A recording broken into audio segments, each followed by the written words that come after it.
Good morning. My name is Kyle Houchins. I'm a tech and a trainer for McNeil, and this is Getting Started Rhino for Windows Holiday Edition. Today we're going to build this little nutcracker guy, and or tin soldier, or whatever you want to call. Anyway, he's got holiday accoutrements, so we're going to call it a holiday model. The goal today is going to talk about basically how we get started with clean sheet, right? This is getting started. The assumption is that you are new to Rhino or are, have not used Rhino before or anything like that. And not necessarily, I don't want you to look at this like a class. I just want you to look at it as a demo. These are recorded and they are up on our YouTube page shortly after we get um, the videos done.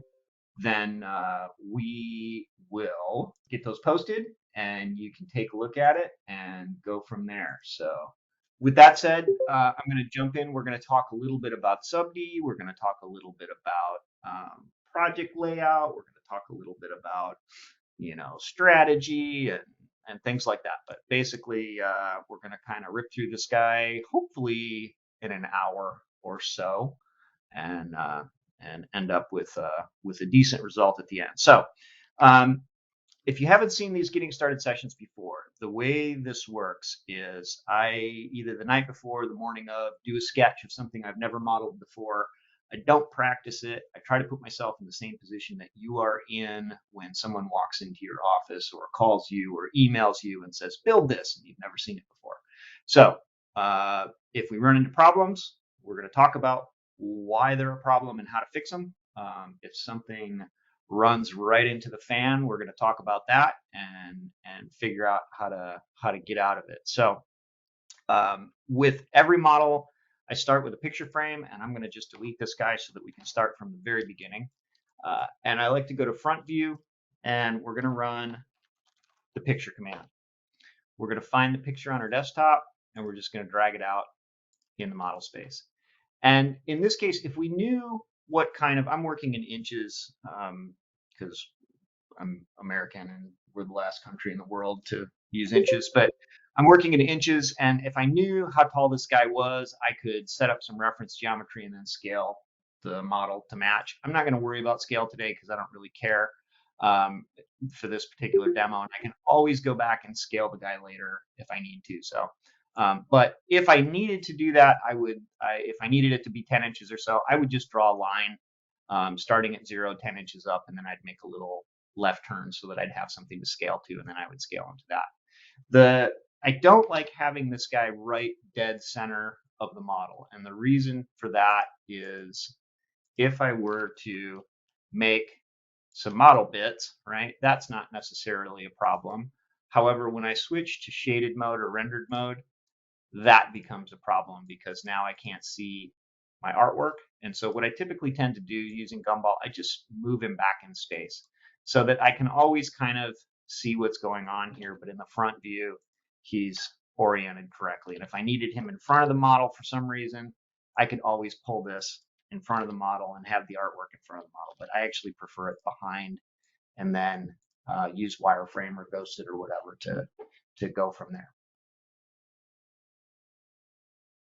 So the other thing that we want to modify is I'm going to click on the object. I'm going to go to the material tab. And if you don't have the material tab, right click on any of the other tabs and load it. And it would be right down here, the material tab.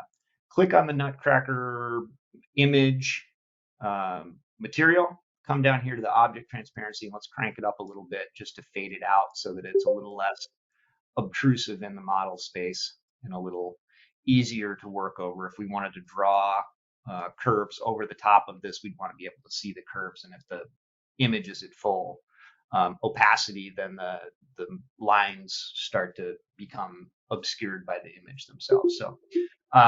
So that's the last thing that we need to do for the image. I'm going to take it and stick it on a layer. So I'm going to click this, right click, change object layer, and then I'm just going to lock it so that it's in the model space, but I can't do anything with it.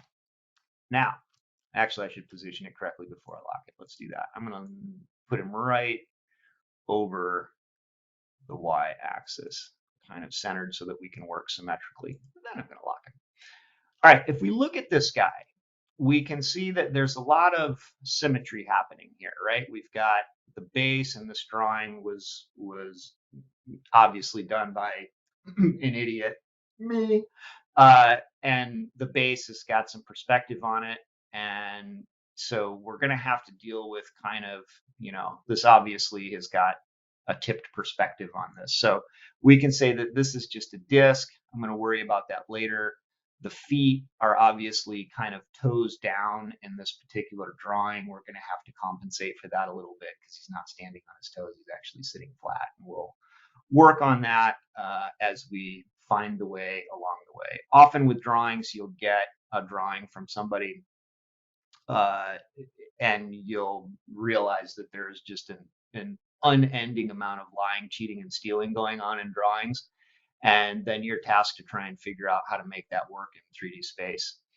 The reason that I don't draw very much anymore, and you can say, yeah, I'm looking at this drawing and I can see you don't draw very much anymore. It's pretty obvious.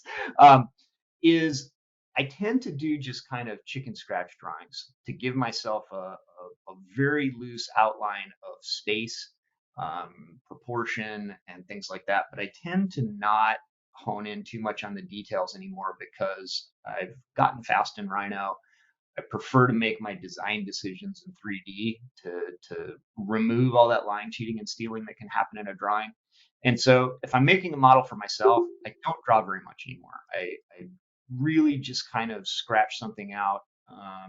I may even use the sketch tool in Rhino and just draw some curves with my tablet. I use a Cintiq monitor and actually, just lay the curves out there in the model. But in this guy, because we've got a drawing, assuming that somebody handed this, it was a client or something like that that gave us this and gave us this task to build this thing, we have to sit down and look at it and say, okay, what's going on here? So what we can do here is we can look and say that the hat, the head, and the torso are very much symmetrical and very much kind of a revolved shape, right? And so we can assume that this is fairly round, this is fairly round, and this is fairly round from a, in kind of a cylindrical point of view. And the head is probably very spherical, the hat is probably very tubular, and the body is probably tubular, but maybe a little smushed front to back, so it's more elliptical side to side. And so when we think about that in 3D space and we say, okay, well, if I were to just draw this outline of the head, right, and the torso and then revolve it, I would end up with a very tubular shape. And that's probably not exactly what I'm looking for because I would have to try and figure out how to break the torso out and change the proportions of it front to back and all that kind of stuff. So that leads us to the conclusion that we should probably build the hat, the head, and the torso as separate pieces. That way we can manipulate them individually and adjust their proportions, kind of on the fly per object. So let's just go ahead and do that. Let's start with the hat. And one of the things that always throws people when you get a drawing like this is this kind of arc at the top, right? If this was truly a well drawn, orthographic front view, the front of this hat, if it was just a straight tube, right, would actually be flat and not curved. If we look at this from the side, we could actually assume that there's a little bit of an ellipse to the top of this hat. And we can get that later when we manipulate the surface. So I'm actually going to draw it fairly flat to start with, and then we're going to do some points pulling as we get into it.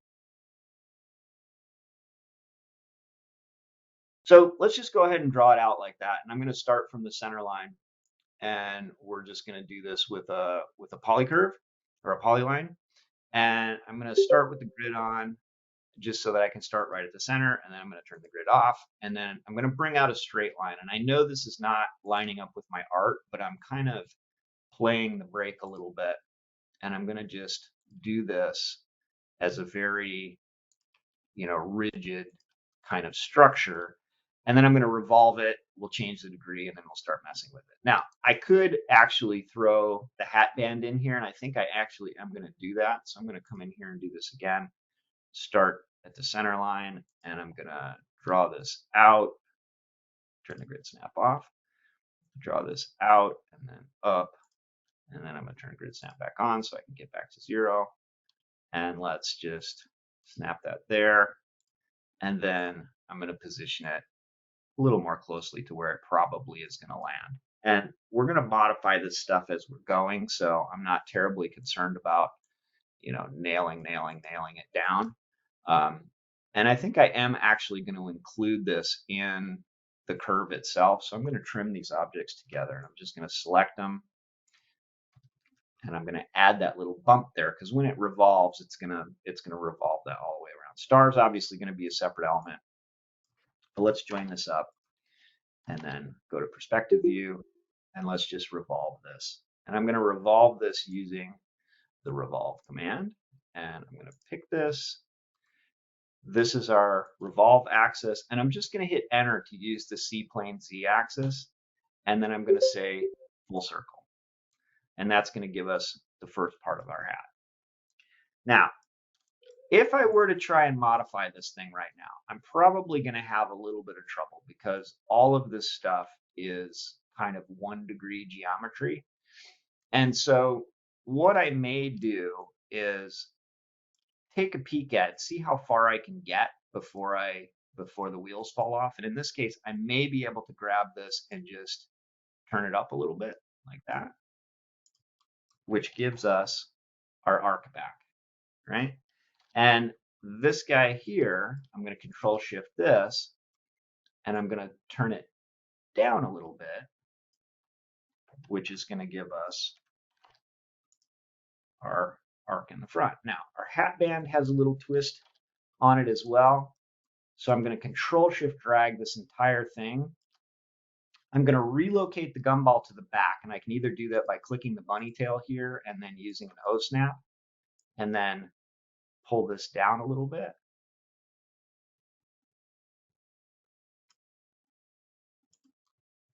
Right?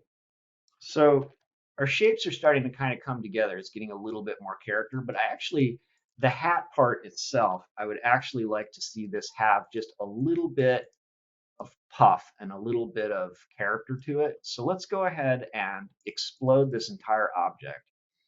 And if I turn the curves on or turn the points on for this surface, you'll see that it's a degree 1 surface up and down. It only has 2 points. There's no opportunity for me to add any shape to the center. So I'm going to just take this surface and I'm going to run the change degree command.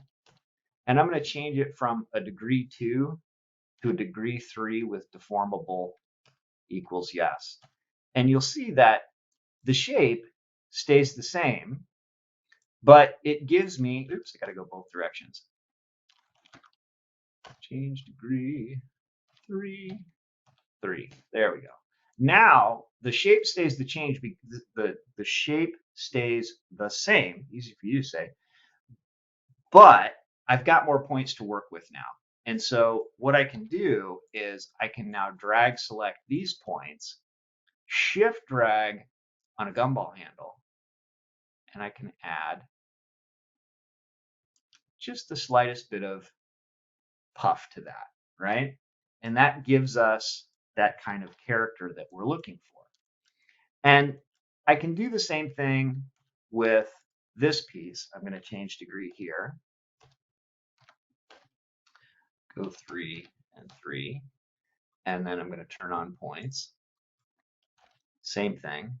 I'm going to grab both of these, and then I'm going to use the cell U command, which selects all of the points in the U direction.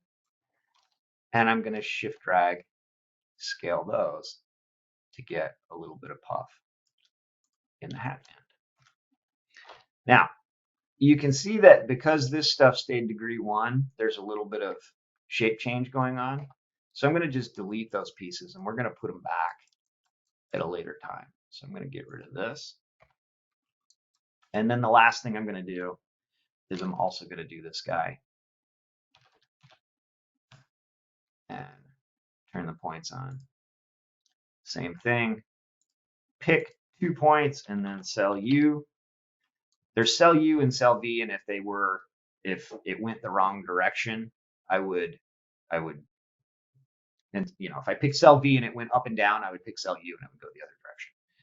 Shift drag scale here, add a little bit of puff as well. And then you can see that these pieces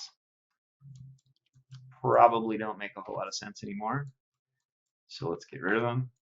And then we're going to join everything up. And you can see that we have 3 distinct surfaces here. So join actually didn't do anything. Now, one thing, because we started with degree 1 surfaces and we went to degree 3, we've got a little bit of an issue here where you can see there's a little bit of a pucker.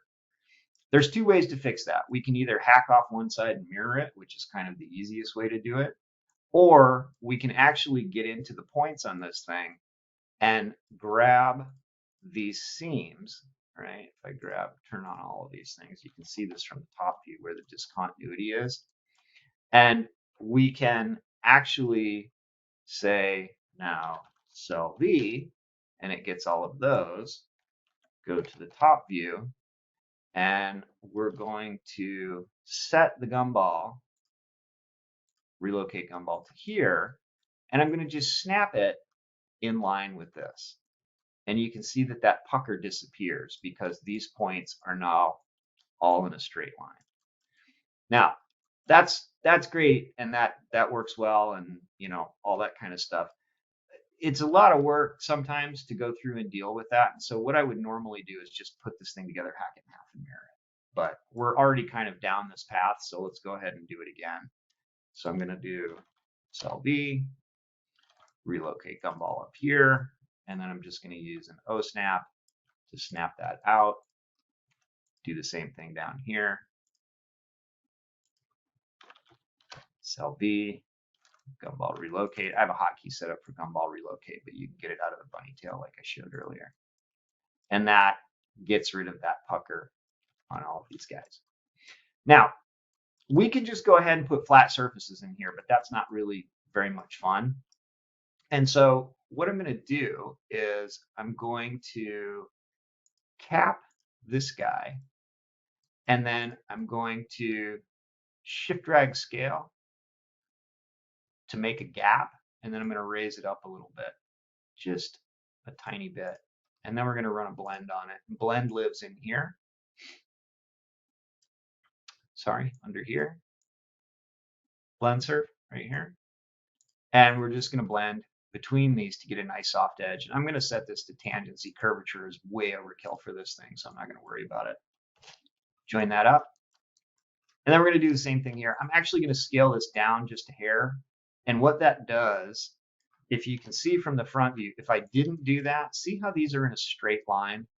So the fillet, or the blend would end up doing, this is vastly exaggerated, but the blend would end up doing that, which I don't want because there's no room for the blend to go. So when you do blends on things, you have to actually leave space for the blend to happen. So I'm going to drop this just a little bit. And I could either have scaled, if the hat band was exactly the size that I wanted, I could simply, scale this down and scale that down. But in this case, we've got a lot of leeway here. So I'm going to just scale the hat band down a little bit.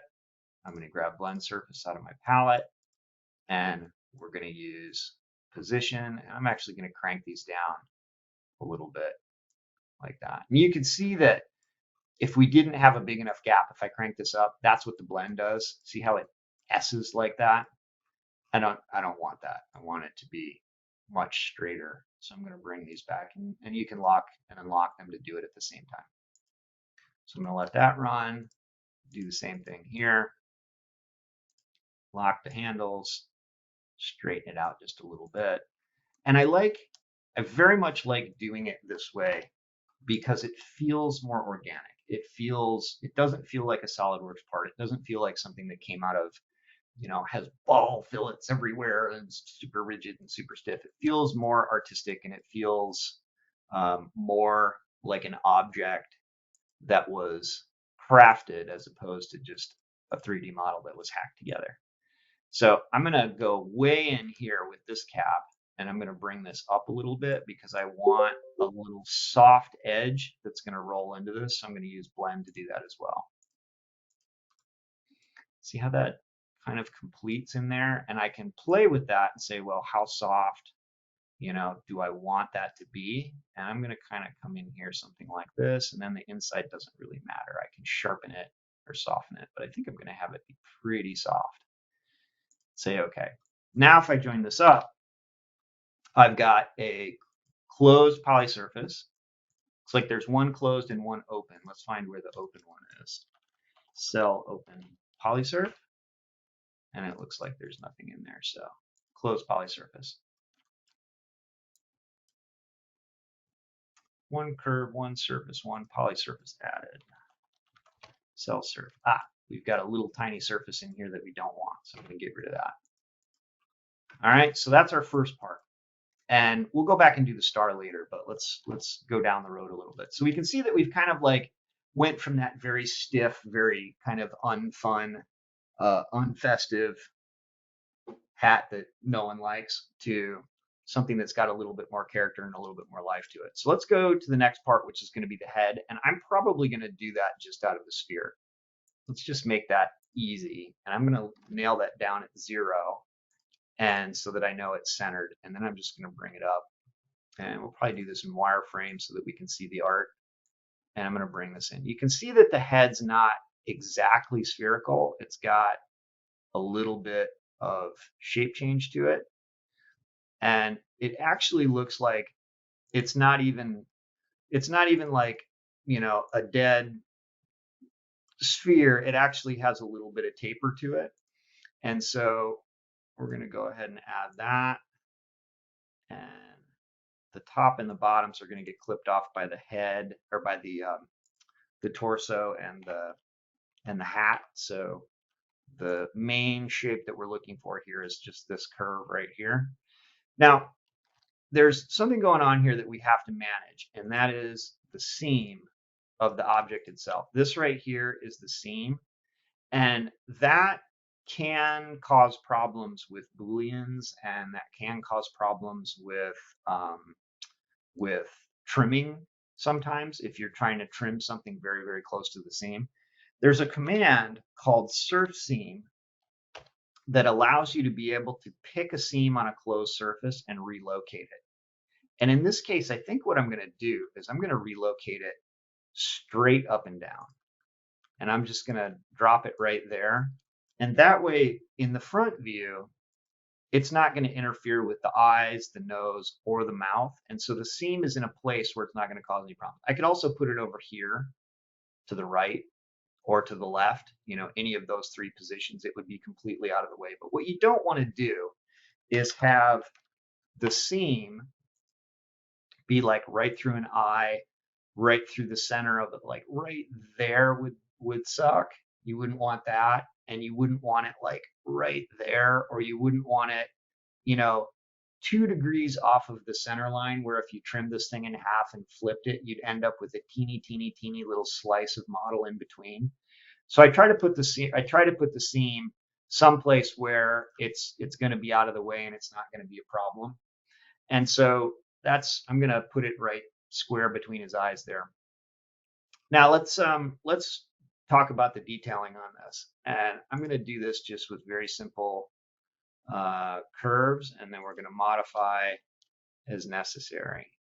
So let's go ahead and draw some eyes. I'm going to mirror this one. That usually breaks the rule of character design, having something be dead symmetrical, but in this case, I'm going to make an exception. Bring his nose in here, like that. And then his mustache, we've got a couple of options on how to do this. I'll do it one way on the right, and I'll do it a different way on the left so that we can talk about the differences. And so on the right side, I'm going to just draw a curve in here like that. And then on this side, I'm actually going to trace the shapes of these curves like that. And The reason for that is if I can make this side out of a pipe and I can make this side out of surfaces, and we'll talk about the differences between the two. And then this guy, I think what I might do actually is I might just make that out of a sphere and stick it right on the surface. And so let's take these curves and project them. So we're going to take this and this and this and this and this and this, and we're going to project it right onto the surface itself. All right, so if we go in perspective view, you can see that we've got curves projected on the surface, and I'm going to get rid of the curves themselves. I'm also going to get rid of the curves on the back so that they're not confusing. So now that we've got our reference items, for the nose, super simple. We're going to grab a sphere with a two-sided diameter, and we're just going to snap from edge to edge. Boop, done. Now, here's the seam. See that right there? See how that crosses that center line like that? That is not the most awesome scenario. And so what I might do actually is grab this sphere, rotate it a little bit like that, and then now the seam is right dead on the surface. I don't love that either. So I'm going to just take this guy, I'm going to just move it back just the tiniest bit so that when we do eventually Boolean this, the seam is actually completely inside the model and will be trimmed off. So that way I don't have to worry about it, right? All right, so let's talk about the eyes. I'm going to do the eyes the same way. I'm going to do those with an ellipse. And so let's grab the ellipse and let's do that with a ellipsoid by diameter. And I'm going to snap it to the midpoint. I'm going to go perpendicular, and then I'm going to just snap it to the edge. Oops, got to pick the depth.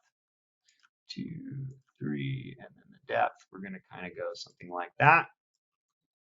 Woo, that's kind of crazy, huh? Let's align the gumball to the object. And let's hold down Control, and I'm going to align to the XYZ of the actual part itself. And let's go this way as well. And I'm going to just align that like that. So that way we've got the gumball oriented directly to the part. And then I'm going to just scale this in a little bit because those eyes are crazy. Mirror it over. And we've got our eyes. Now, the mustache itself, we can look at, excuse me. So the mustache itself, we've got two different ways of doing this. And one way of doing it is if we were to use pipe with round caps. If I pick this guy, what I can do is I can actually start with a teeny tiny little variable, and then I can end with a teeny tiny little variable, and then I can come here in the center and I can draw a big one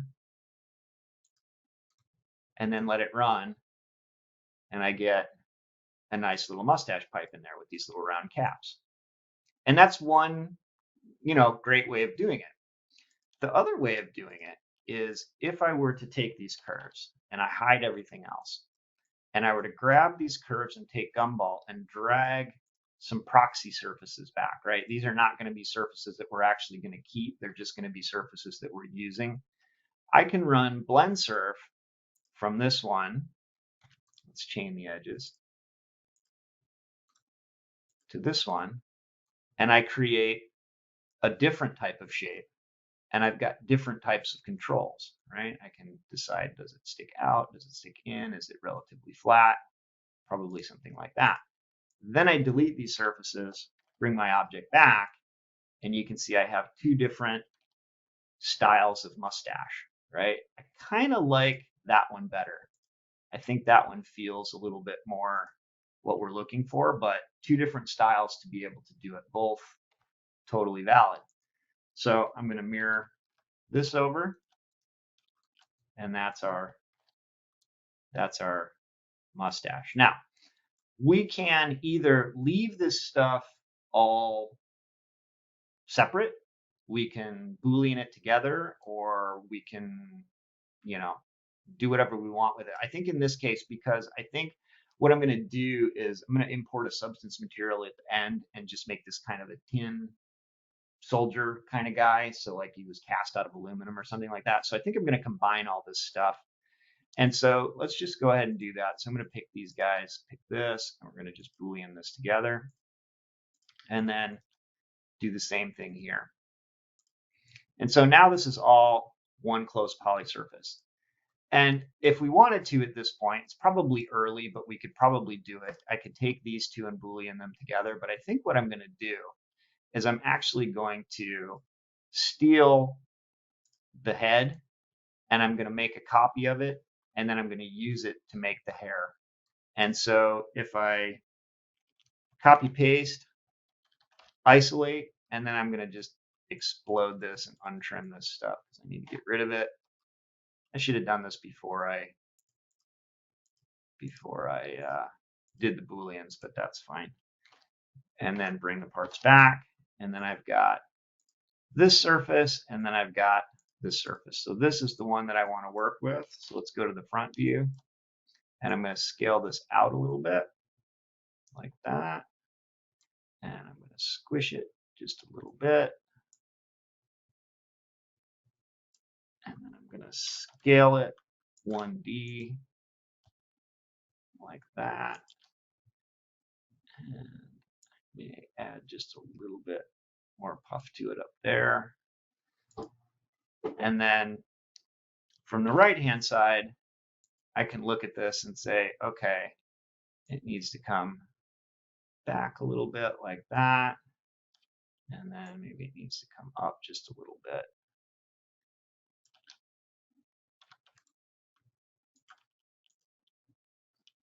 Kind of like that. And then we're going to trim out his hair. And we can do that with just a simple curve. And I'm going to start above his hat here, and I'm just going to kind of follow a curve like that. Now, because this is a closed object to start with, I don't really want to go through the whole hassle of trimming and assembling and all that kind of stuff. So I'm going to start dragging the extrude icon. I'm going to hold down the shift, and I'm going to drag it out like this, and holding down shift extrudes it from both directions. And then what I'm going to do is just do a Boolean split.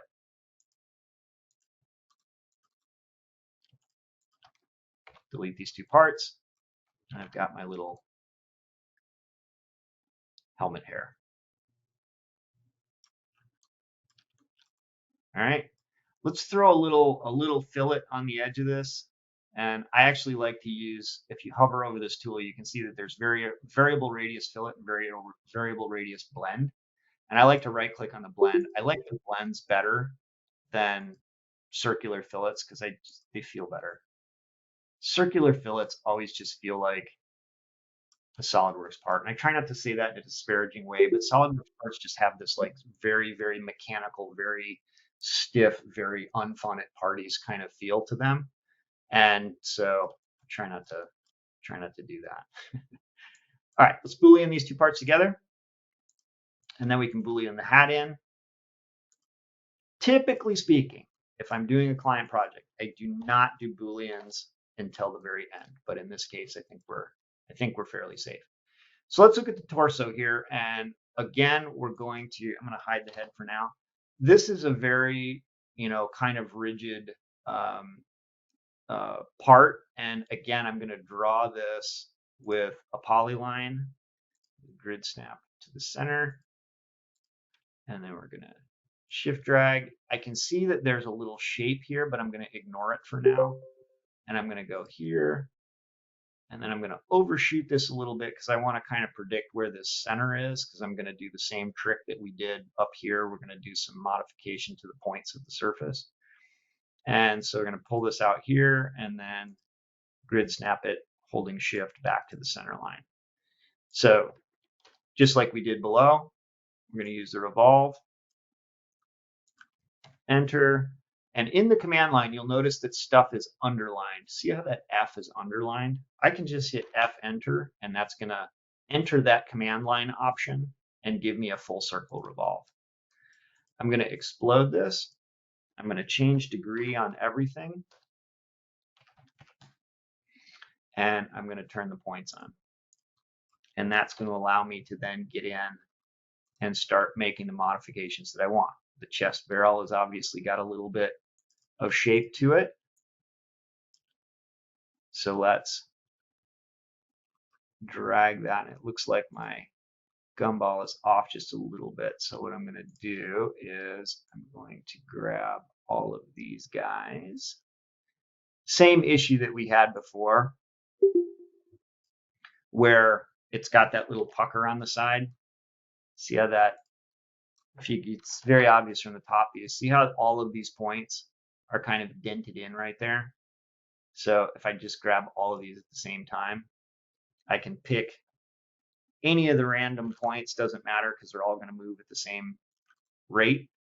And I'm just going to scale it out to where all of those points line up. Those should all be a straight line now.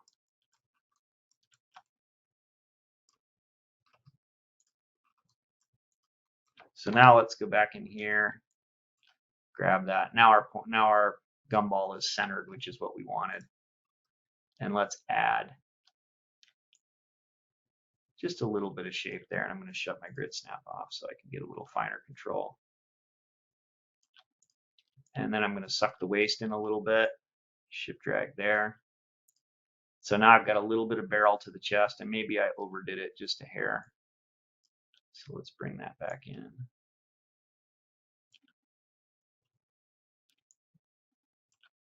There we go. And then the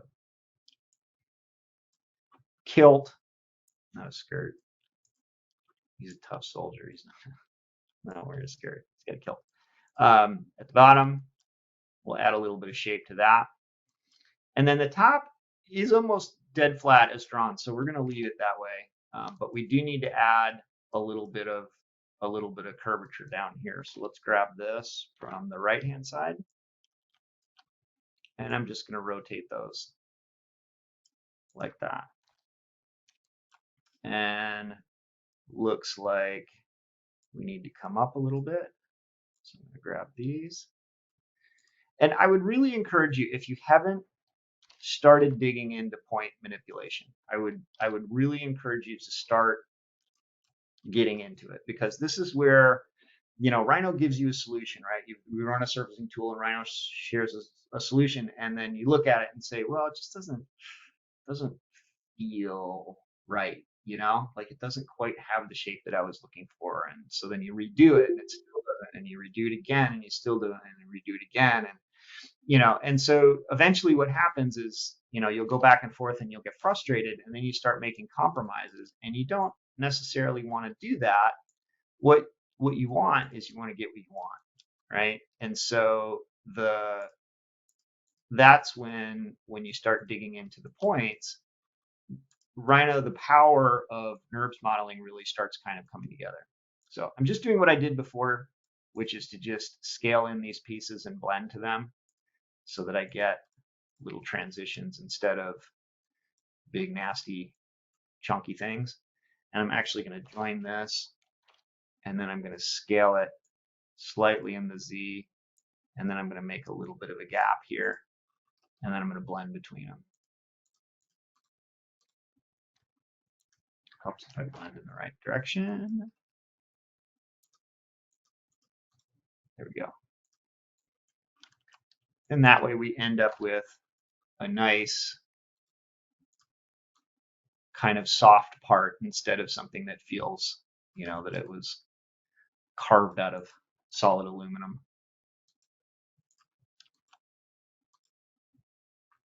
All right, let's bring the head back. Let's see how we're doing.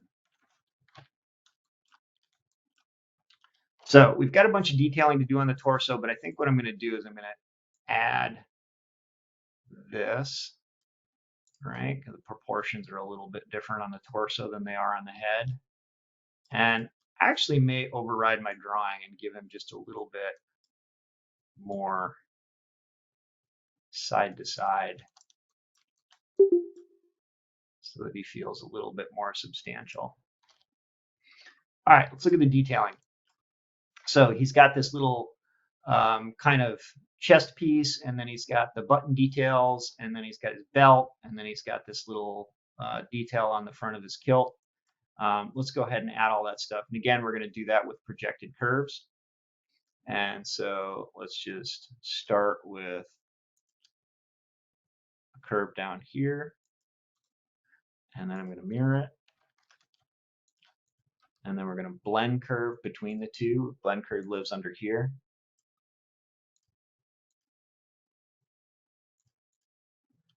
And we're going to shift drag on the handles. And then we know that we've got a nice tangent match. I'm going to draw these as a straight line.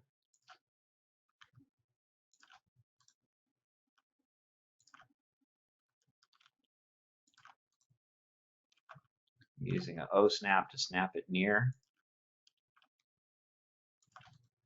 And then we're going to turn the points on for these. Shift drag the points in the center. And then we're going to scale them. We're just move them down a little bit to add the shape. All right, let's project all this stuff on. And I've overshot the top of it up here, which means this is going to go all the way up and over the model, which is fine. So we want to project those curves onto there. And if we go to shaded mode, we can see what we've got. And it's probably not how this is going to go, where this goes all the way up and over the back. So what I'm going to do is I'm actually going to create my own curve up here in the center, and I'm going to trim these guys off. And that will split the front from the back and allow me to work with just this stuff. Okay, so I'm going to split this object using this curve, and we'll do that with split. This is the object to split. That's the curve to split it with. This breaks that off into a single piece. And I'm going to let these curves go with this part. And same thing, I'm going to just scale this down just a little bit so that there's a gap between the inside and the outside parts. I'm going to move this in this direction, and then I'm going to move this in this direction. And I've created a little offset, right? And I may even scale this up in this direction in one, so that I've got a little gap all the way around this thing, right?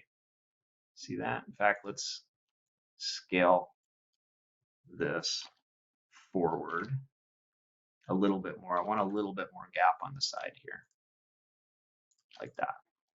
So this kind of transitional detail, like this piece, what I'm doing right here, is a really, really common modeling scenario. And you'll see it in product design, you'll see it in cars, you'll see it in shoes, you'll see it, all sorts of stuff where you have to make a little raised or a dented detail. So if the raised detail, you do it exactly like this. The dented detail, you do it opposite. You push this in and then just run a blend in between. And so we'll grab this blend. I'm going to chain the edges.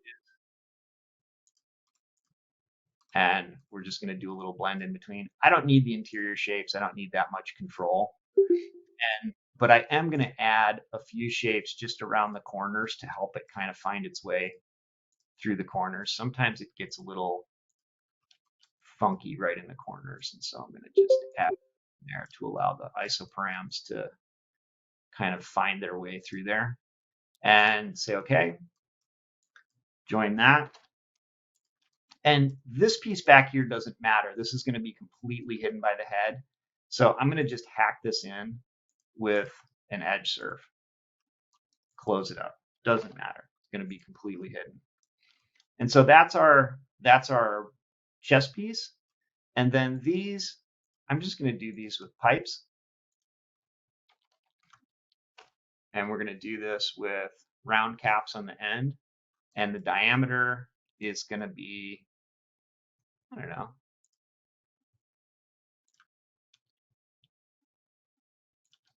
something like that. Now, for the buttons, super simple. We're just going to do that with a center sphere.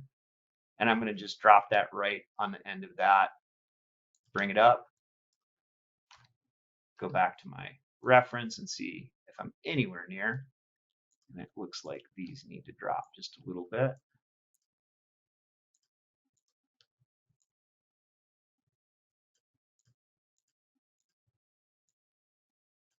And because I changed their location, I got to double check and make sure that I didn't pull them out too far or stick them in too far. And in that case, it looks like it's going to be fine. I'm going to make these buttons a little bigger. I think they could use a little bigging. And then I'm going to drag using the C-plane waffle and tap Alt. So when I tapped Alt, see the little plus sign that showed up? That means I'm copying. And I'm going to do the same thing again. Drag that C-plane waffle, tap Alt till the plus shows up, and I'm going to drop that right there. And then I'll just take a look and see, like that kind of makes, that all looks fine.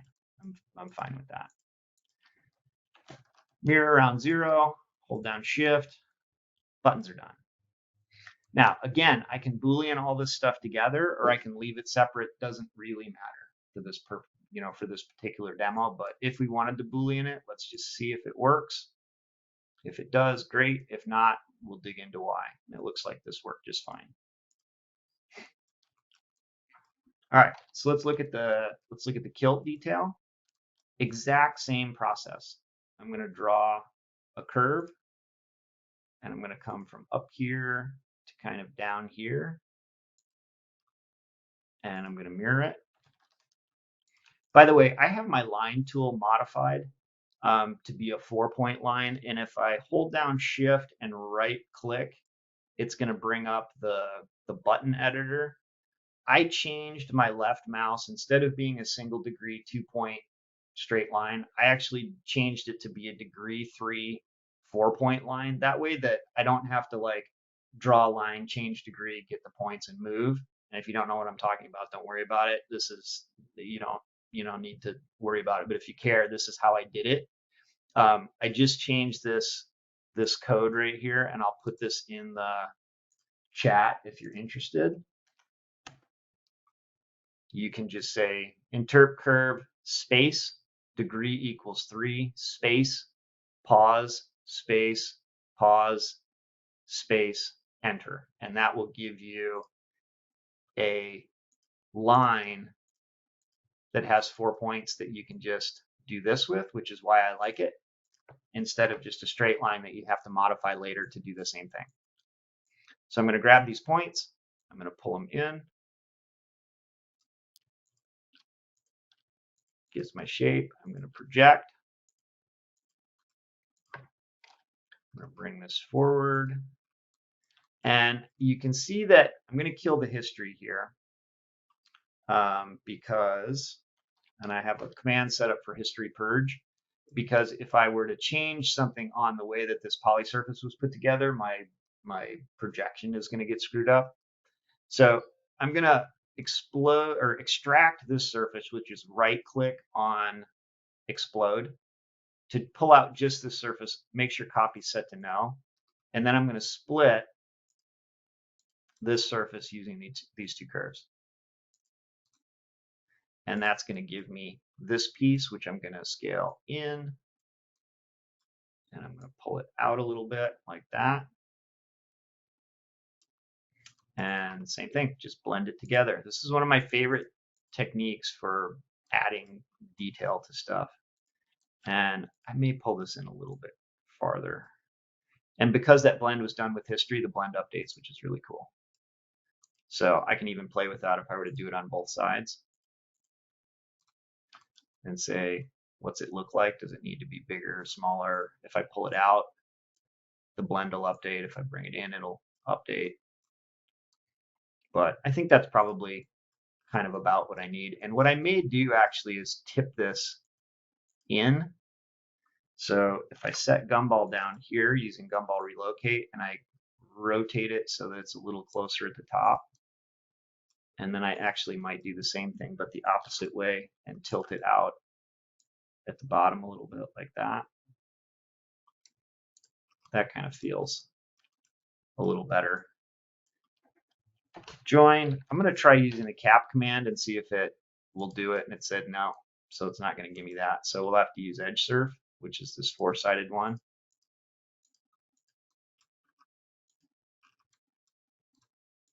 And the reason cap didn't work is because these objects, these aren't planar, so that's why. Should be a closed poly surface. We can always check in the command line to see, and we've got that detail there. Now let's look at the belt. And the belt has a little bit more going on here, but not really. So we can decide how to do this. We can make this very simply out of a torus and a sphere, and then we can copy it around the object itself. That might be the way to do this. Or we could actually draw this as a flat detail, offset it, blend it. That sounds like a lot of work to me. So let's do the other way. You say lazy, I say efficient. So let's draw a torus, something like that. It's a little big. Let's scale it down. Let's plop a sphere in the center of it.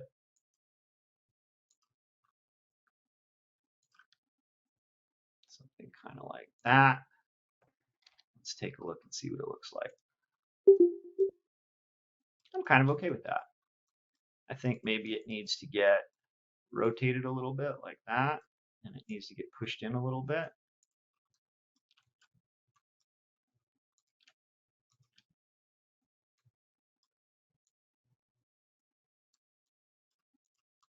That seems to kind of get it done, right? Maybe we'll vary from the drawing a little bit and do a little bit larger center buckle. That kind of seems to make sense as to what this guy's job would be all about. Seems like he would have kind of an important belt buckle. And then let's copy paste, and let's rotate this with copy on using the center. Let's just rotate it over a little bit. And let's scale this down. And tuck it kind of over there. Go like that. Now, that gives us kind of the basis of our belt, and then we need to get it to go all the way around here. So I'm going to group this. And then let's do dupe edge. And let's grab this edge that goes all the way around. And let's join those curves, and then let's grab these two. Now, we're going to do transform, array, along curve. And we're going to grab this object. This is going to be the curve. And we want about, let's try about 10. We need more, 12. Looks like we need more, 18 maybe. 19. Looks like it'll get it done. 20. So we can kind of sneak up on it, see how many we want. Because we want a little bit of overlap, but we don't want crazy. So I think that is kind of going to get it done. So that gives us all of that. Let's bring it back and see what it looks like. That looks good. If we do cell last, we can get all the other stuff, or all the other parts. I'm going to kill my history because I don't want all that stuff. I don't want all this stuff to modify. And then I'm going to move this up just a teeny tiny bit. And again, we could try to Boolean all this stuff together, but I'm going to show you a better way. So I'm going to leave that unbooleaned. If there's any jewelers in the crowd, this is something that you run into a lot, where you've got a ton of little details that you have to go back and try and trim and Boolean and fill it and all that kind of stuff. I'm going to show you something at the end in version 8 on how to deal with this, which is shrink wrap. All right, so let's do the arms, and the arm is dead symmetrical, so I'm actually going to just draft this out with the exception of this piece in here. And actually, I'm going to draft it completely out, but I'll show you how to make this detail, and we'll do a little cheater fix on that. So let's draw the hand.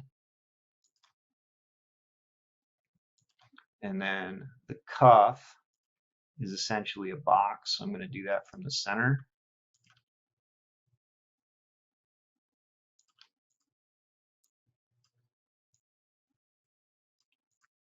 And then I'm going to do another center box.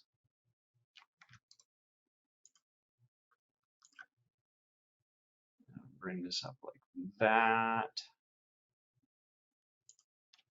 And then these are all little rounded boxes. And I definitely have overshot down here, but that's fine. I don't care. Rounded. Start here. Round that out. And I'm going to just go 1, 2, and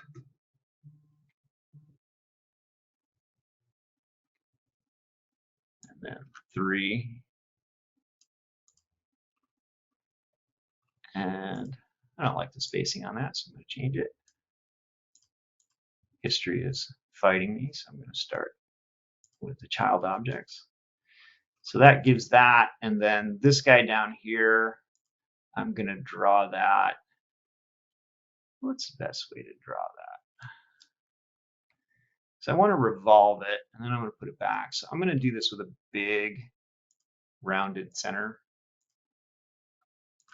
Something like, I want to get the entire shape in there, and then round the edges off like that. Then I'm going to turn the points on, grab those points, and then I'm going to just move them back to kind of right in there. So now I've got this thing all drafted out. I need to clean it up. And so I'm going to just Control Shift drag these points down here and bring them up. I'm going to grab all of this stuff and I'm going to run curve Boolean. I'm going to delete my inputs and I'm going to click outside, and it's going to just trace this entire thing and then get rid of the inside parts. If you've never used curve Boolean before, this is a massive, massive time saver if you have to do a lot of line work. And then I'm going to split this in half. And there's my revolved part, right? Or the curve that I'm going to use to make my revolved part. So then I'm going to come down here and revolve it. Enter, F enter, gives my revolved piece. And you can see that I don't have the right shape on my arm here. That's fine. I don't really care because it's easy to fix. So let's go ahead and add it. And it looks like these guys maybe could be a little bit bigger. So let's explode them out. I'm going to extract with copy now. And let's just shift drag scale them a little bit. That's better. And then we're going to just add this shape. We'll do that with my magic 4-point line. I'm going to pull this up here, grab these 2 points.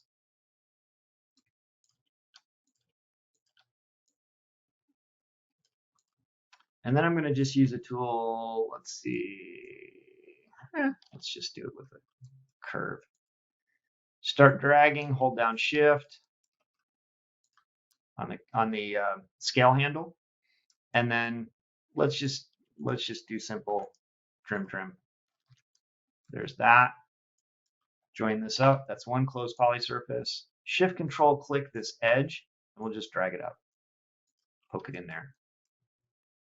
And that's a very stiff, very straight arm, so we're going to leave it that way. The cuff has a little puff to it, so I'm going to delete this, shift control click, shift control click. I'm going to delete those two pieces. Change degree, 3 and 3. I'm going to fix my little pucker here. Cell V. Let's grab these points in the center. Shift drag scale. Add a little puff. Let's make a gap.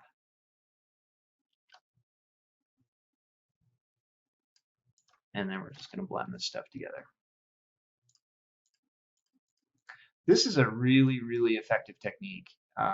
If you need to just get something assembled quickly and you want it to not feel like, keep beating on these guys, but you don't want it to feel like a SolidWorks part. I'm going to set this to a position down here. I really don't have anything against SolidWorks, but I just the parts are just very, very boring looking. And then I'm going to throw a little variable blend on this, drag the handle down until it turns white. The red tells you that there's going to be a problem. If the scale handle on the fillet or the blends is red, there's going to be a problem with the fillet. And then this attaches with like some kind of wooden peg or something like that in here. So let's just go throw that in. And I'm going to set the direction to none. I'm going to snap it to the center. And then I'm going to just pull it in this direction. And then we'll just scale it, move it down. And yeah. And that gives us, that's kind of big. Let's do something like that. And then just Boolean those together. All right, so there's our one arm. Now, because the other arm is identical, except it's got a bend in it, I'm going to just mirror this over. And then wherever the bend is, I'm going to just hack out a section using a box. And then we're going to set the gumball here using gumball rotate, and then we're just going to move this guy 90 degrees. And this end, I'm just going to pull it, shift control click, and pull this down here like this. And then I'm going to shift control click and pull this up here like this. And then we're going to do a blend surf between the two. Now, the one thing that we need to pay attention to here is the direction and the location of where these arrows are. And so I'm actually going to set them so that they're in the same starting and ending location. And if I hover over the arrows, see how I can switch it? I don't want that. See how this is going this way and this is going this way? It's going to make a twist. So I want to make sure the arrows are going in the same direction and that the start end locations are in the same direction. Run it. And we're going to end up with a nice little bent elbow here.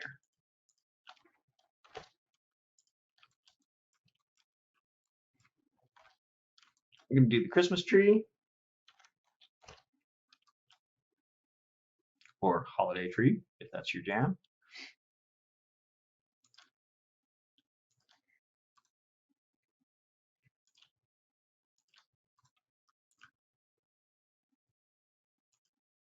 And I'm going to just draft this out real quick. I'm going to mirror it.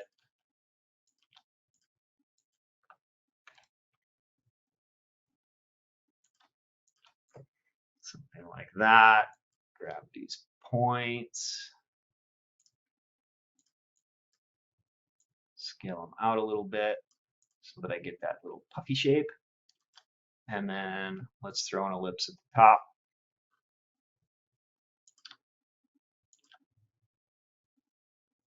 Something like that. Close it up at the bottom. Grab the whole thing, curve Boolean, delete all, click outside. Done. Got our nice part, and then I'm going to just split it right down the middle. And then we use that as a revolve.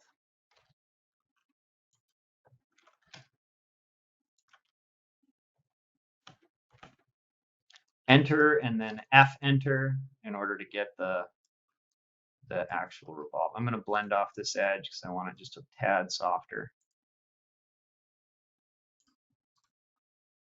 Like that. I may even do this too.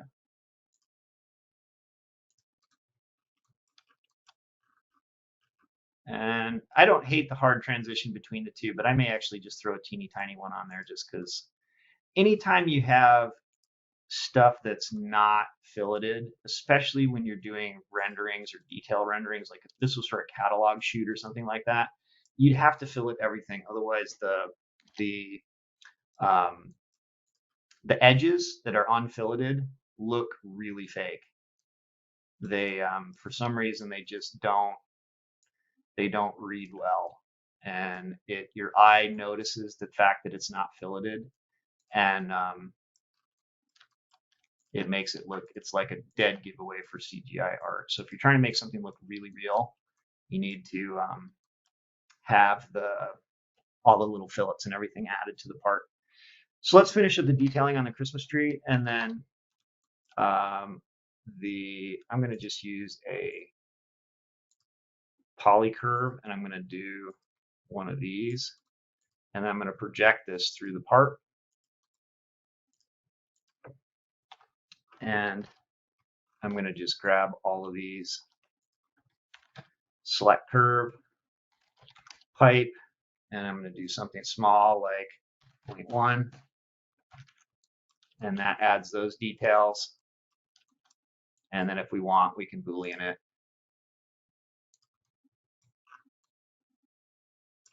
So that it's all one piece.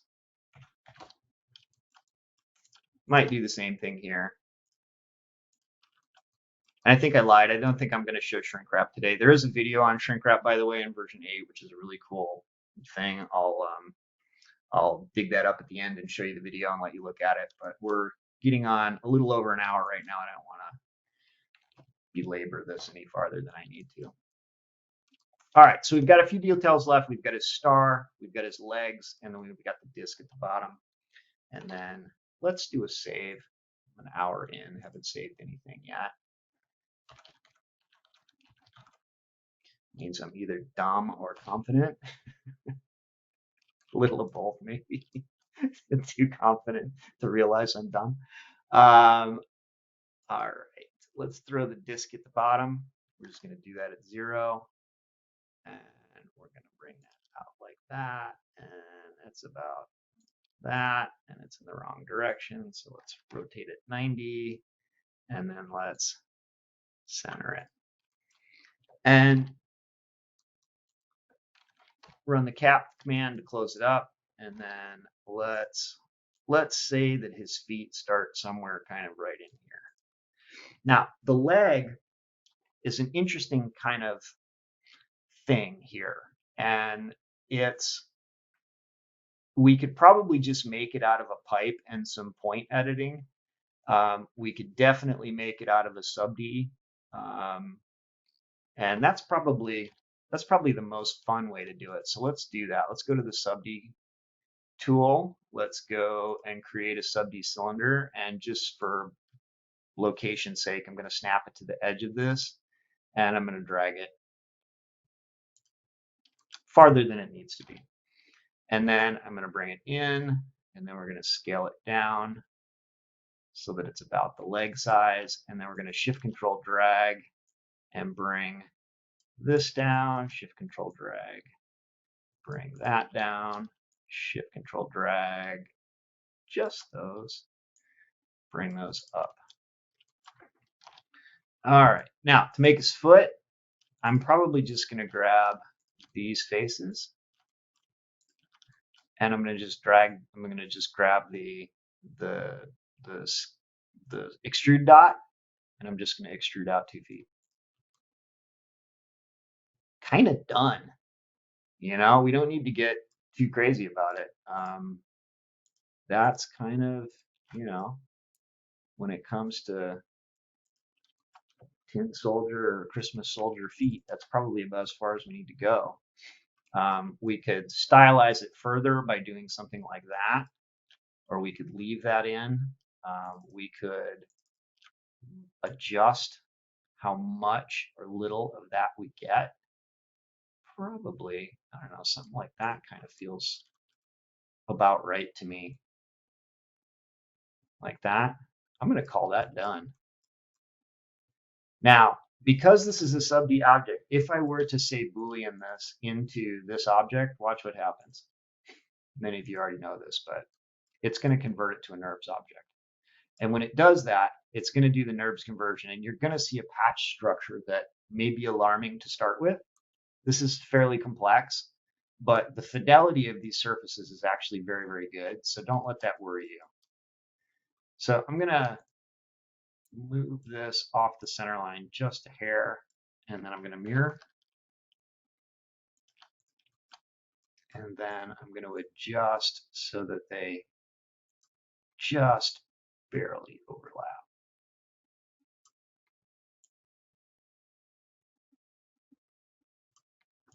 Like that, kind of very rigid knees, something like that. Now he's got some detailing around his knees. We're going to do that the same way we did before, which is I'm going to just isolate this. And let's just do it with a torus. Why not? That's super easy.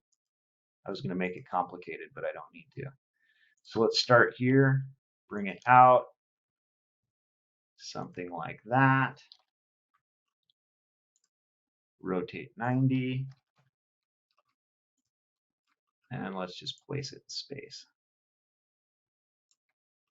And it looks like the torus is a little big. So we'll do that so it overlaps. And we're just gonna drag, tap Alt, drag, tap Alt, drag, tap Alt. And if we wanted to add that little curvature, we could just tip them slightly. And that's going to give us that little kind of curvature in the front. Mirror. Bring it back, and we're good to go. Now, if I was going to Boolean this all together, I would Boolean these together first just to make sure that they're going to behave themselves, and they did. It's the same thing here. And then I would Boolean this into this. It's going to convert to NURBS, but you can see that the Boolean actually worked pretty well. And then I would do 1, 2. Boy, I'm living right. All my Booleans are working great. And then this guy's all set up in one piece. Should we be arrogant and see if this is going to actually all Boolean together as well? Let's see.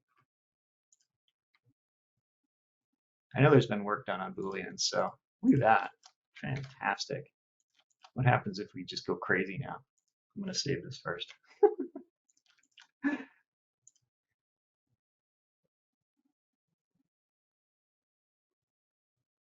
I'm going to be, look at that. All righty.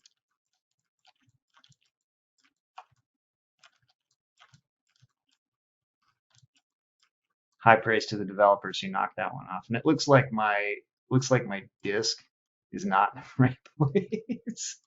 So I'm actually just going to make my life easy. Run cap again on this. And then I'm going to just slide it to here. And I'm just going to scoot it up just a teeny tiny hair and just re-Boolean it. There we go.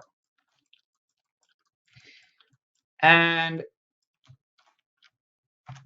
let's take a peek in rendered mode and see what he looks like. And he looks pretty good. Let's throw a metal on him.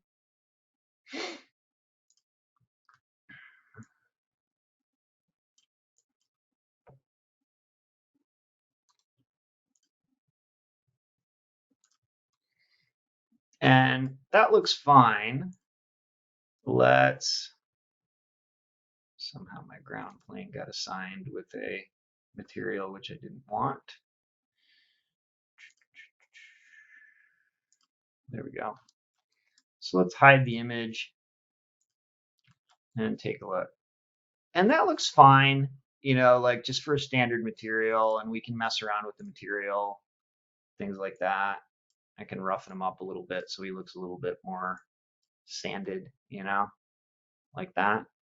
But because Rhino 7 imports substance materials, if we install the substance plugin, and we can get that by going to the package manager.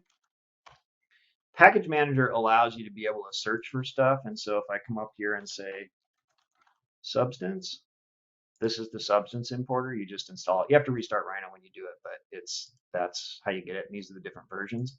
But the substance importer, what it allows you to do is to actually open and use substance materials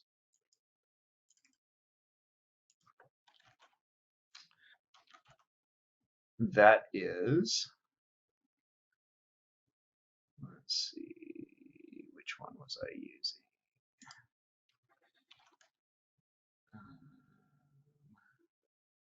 I think it was this one,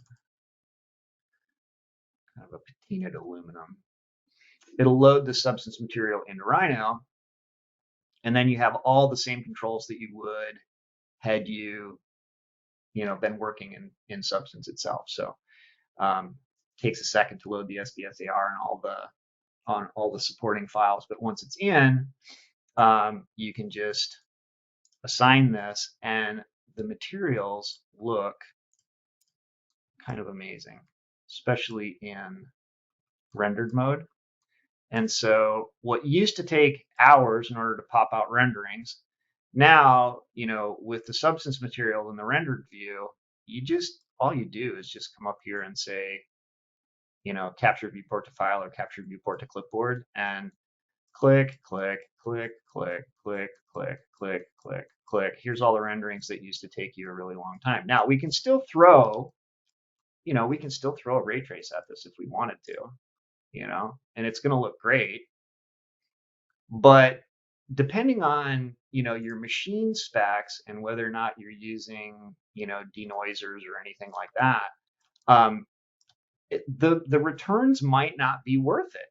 It might not be worth it to dig into this. And, we can mess around with the environment a little bit if we want. Get his face in the sun instead of having a shadow run right down his face.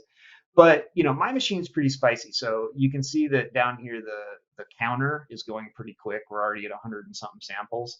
The other thing that I want to point out is if you're using NVIDIA gear, go to the package manager, type in NVIDIA, and oops. Helps if I wait long enough for it to show up. Grab the NVIDIA denoiser and install it. And then it won't do it while Rhino's open, so I have to restart it. But what the denoiser does is all of this early calculation. In fact, let me just save this. And then I'm going to save it in wireframes so that you don't carry all of the render data. And I'm going to close this and restart it just so that you can see what the denoiser does, because it's awesome. And it's, in my mind, it's the biggest selling point for NVIDIA video cards right now. And I'm not a paid spokesman, but I am a user and a fan. So take that for what it's worth. So if I go here and I go to the properties and we start running a render, and you'll see this little star will show up. If I click here to post effects, see how the NVIDIA denoiser, if I check this, the noise just goes away. Now watch, see as I rotate this, especially in the shadows, if I come down here, see how the shadow is really, really grainy? This is at one sample. Watch how fast this clears up. Gone. So 27 samples, if I were to stop this rendering right now at 6 seconds, it's essentially almost fully rendered. For most purposes, if I were to run this without the denoiser, this would most likely take, I don't know, minute and a half. Let's just run it. Let's run it without the denoiser. See how long it takes, to clear up. So we're at 60, 70, 80, 90 samples. 150 samples. You know, we're starting to get to the point where it's probably looking okay. So we're 16, 17 seconds. If we were to let it run to its fullest extent and be fully rendered, we're at 300 samples now. You know, it's probably going to be probably close to a minute. Or we can reset this, run the denoiser, bang, the noise is gone, hit stop, and at 4 seconds, we've got an almost fully rendered image. Now, the one thing I will tell you, the denoiser, if there's a lot of detail in the surface or you've got a lot of textures, sometimes the denoiser will blow those out, and you just let it run longer. Just let it run a little bit longer, and you'd be good to go. So the last thing I want to talk about is like in this substance material, because this is the you know, all of this stuff is editable. Say if I want to, let's do this in rendered mode. If I want to change, if I say, okay, he's a little dark, maybe we want to festive him up just a little bit. You can actually modify all this stuff just like you would if you were in, you know, using the Substance Suite themselves. So you can get in here and mess with all of this stuff. The color variation, irregularities, the soft oxidation, all that kind of stuff. And so I can drop the intensity of the patinated detail, and then you can see more of the actual aluminum or less of it.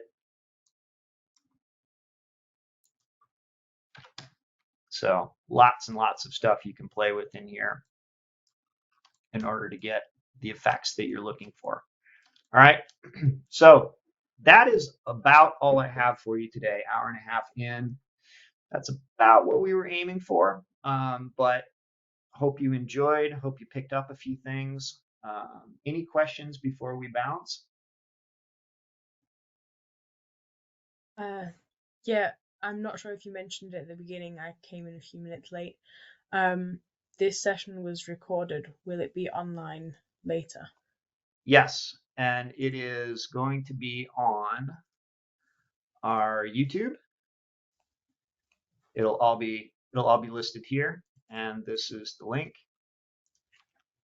All of our getting started stuff is all in here. There's actually there's a sub D playlist, but there's a getting started Rhino for Windows, and that'll all get posted right in here with all the rest of the videos. This is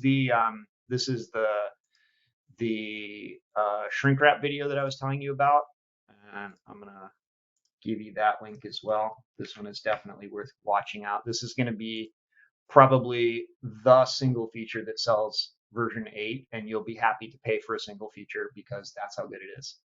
So there is a lot more in V8, but if that was the only thing that was in V8, you'd still be happy because that's how cool it is. But tons more stuff coming. So take a peek at that, see what you think. Any other questions before we go? Tutorials available for customizing hotkeys and shortcuts. I noticed your pop-up menu had more buttons. I'll show you how to do that real quick. So if I right click, my pop-up menu comes up. If I grab the blue bar at the top and shake it, it's going to dock. Now that it's docked, I can copy anything from anywhere into this menu from any of the tabs or anything. So let's say I don't have any sub-D tools in here. So let's say I want to put you know, a sub-D single patch in here. If I hold down the shift key, you'll see that that changes to move edit. Okay, if I hold down control, it's going to change to copy link. We don't want to shift move edit. If we shift move edit, we're going to actually pull this tool out of this toolbar, which is going to modify the default toolbar, which is not what we want to do. So we want to hover over it, hold down control, which says copy link, just drag it right in here. There it is. If you want to move it around, now hold shift and I can move it from one spot to another. So I'm moving it within the toolbar, but I don't want to move it from here to here. I want to copy from here to here, then I can move it around from in here. If I've got one that I don't like, the defaults has some dumb stuff in it that I don't like, grab it, start dragging, hold down shift, and that move edit, it'll actually delete it, and it'll give you a, do you really want to do this? And I can delete it out of that toolbar. All right, so that's how you modify that. And then that actually works with any of the other toolbars as well. Like say, for instance, you wanted to put a curve tool onto a different tab, pull the tab out and dock it. And then like say, for instance, if I wanted this curve to be over here, I'm going to just copy it from one toolbar to another, but don't move it. Copy. We want to make copies of things. We don't want to move it. So if you want to move it out and delete, then you can do that, but don't do that with the original one. If you screw it up, there is a nuclear option for resetting your toolbars, which is the command toolbar reset. That will get rid of all your customizations and put you back to where you wanted to go. All right, so that's all there is to it. So pop it up, wiggle it, dock it, and then copy stuff into it by holding Control and drag. The other cool thing about this, you'll notice that my trim and split have a T and an S on them. If I hold down Shift, which is move edit, and I just said don't do this, but this is a different thing. If I hold down Shift, hover over it, say move edit, right click, it's going to bring up the toolbar editor or the button editor. If you click on this little icon up here, it brings up a little paint box. And that's why I just added the T and the S to it because I can't keep track of which one's trim and which one's split. So I can add, I can add stuff to the toolbar, to the button, and it updates and it'll put the little smiley face on there, which you can't really see, but okay. That's the other thing that you can do. When I did this edit on my 4-point line, I actually did, in this case, move edit, but right click to bring up the editor. And I just changed the command that left mouse calls. And so I changed that to interp curve degree equals 3, pause, enter. And that gives me a 4-point curve instead of a 2-point single line, which is the original command, which is this. So I copied and pasted this from here over to here. I made it the right mouse button. And then on the left mouse, I made it do a 4-point line, which is not the default, but I prefer it that way myself. So this allows you to be able to get in and modify all this stuff. And for what it's worth, there is a kind of in-depth tutorial on this. If you go to the Learn page, the Level 2 book, I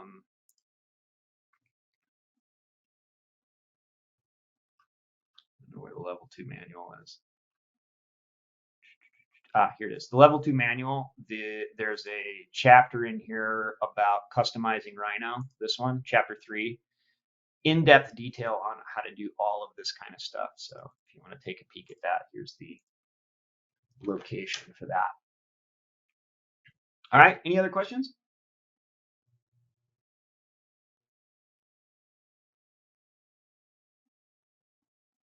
Awesome. If not, I'll let you go. I'm Kyle Houchins. This is Getting Started Rhino for Windows. Go make great stuff. Thanks. Bye.